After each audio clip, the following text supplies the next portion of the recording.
Fase generatif adalah fase yang paling ditunggu-tunggu. Fase penentu, apakah bisa berhasil panen atau tidak.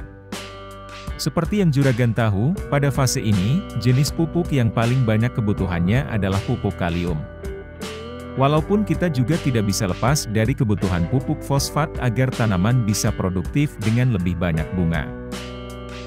Rekomendasi pemupukan daun kali ini, akan cocok juragan gunakan untuk tanaman cabai fase generatif yang kondisinya normal, sejak fase vegetatif sudah tumbuh rimbun, tanpa masalah kerdil atau lainnya.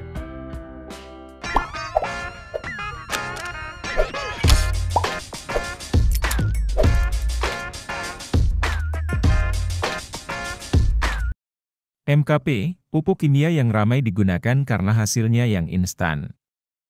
Komposisinya, 52% fosfat dan 34% kalium. Terlihat lebih besar kandungan fosfat daripada kalium.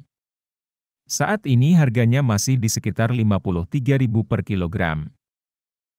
Memang, untuk digunakan pada fase generatif buah boleh-boleh saja. Tidak ada yang melarang. Sekalipun kalium lebih rendah, bukan berarti kalium di dalamnya tidak berguna juga. Tapi, mengingat kebutuhan kalium yang seharusnya lebih besar daripada fosfat untuk kebutuhan pematangan buah, dan kalau juragan memang sangat suka dengan pupuk jenis MKP ini yang hasilnya cepat, bisa kita tambah dengan pupuk kalium. Ya, kita butuh pupuk kalium lagi. Sudah lama sebenarnya saya jelaskan, kalau pupuk jenis MKP, melihat kesesuaiannya, lebih cocok untuk fase bunga. Selain untuk merangsang pembungaan dan mencegah kerontokan, juragan juga perlu tahu kalau fungsi dari pupuk MKP yang mengandung tinggi fosfat ini, juga akan merangsang pertumbuhan akar. Ini karena unsur P-nya yang lebih besar ketimbang K. Jadi, paling tidak, sebelum buah benar-benar muncul, akar tanaman cabai juragan sudah kuat terlebih dahulu. Ketika sudah benar-benar kuat itu, baru pupuk kalium diberikan dalam jumlah lebih banyak. Kalau pada fase pematangan buah fosfat tetap diberikan dalam jumlah yang lebih banyak, memang ada bagusnya. Buah bisa matang dalam waktu lebih cepat.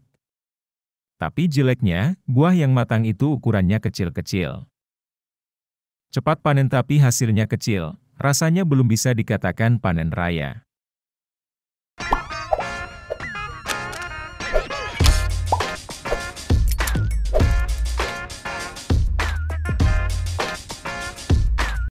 Untuk kebutuhan pupuk kalium ini, sebenarnya ada banyak pilihan.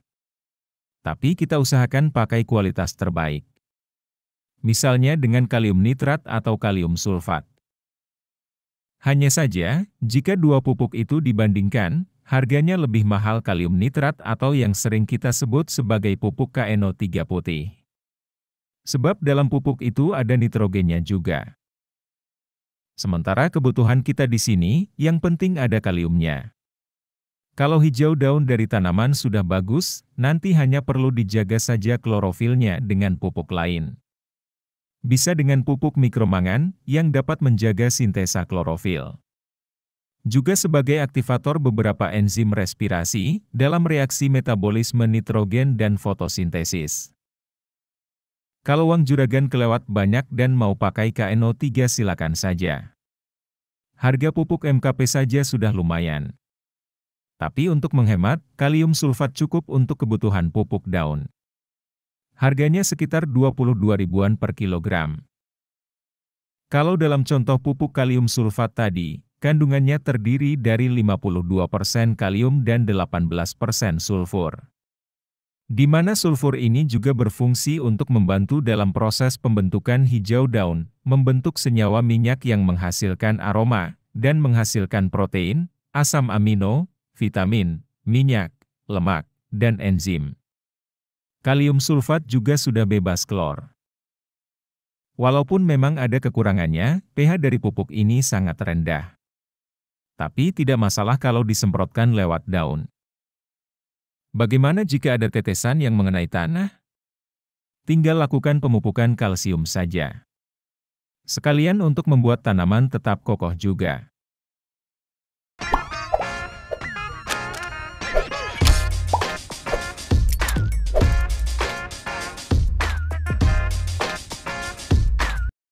Biasanya, pupuk mikro yang paling banyak dicari untuk fase generatif adalah pupuk boron. Pada merek Vitoflex, bisa kita temukan kandungan boron yang lebih banyak dibandingkan dengan pupuk mikro lainnya. Ada 2% boron.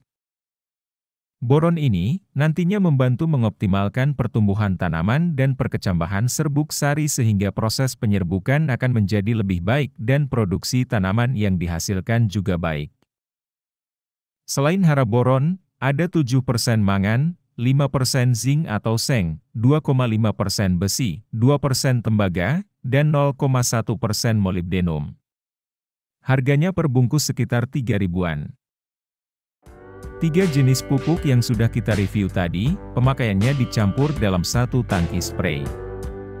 Untuk dosisnya, pupuk MKP 2 sendok makan, kalium sulfat 1 sendok makan, dan 2 gram pupuk mikro. Mencukupi kebutuhan tanaman, sesuai fasenya. Semoga membantu juragan, dan sampai jumpa lagi pada pembahasan berikutnya.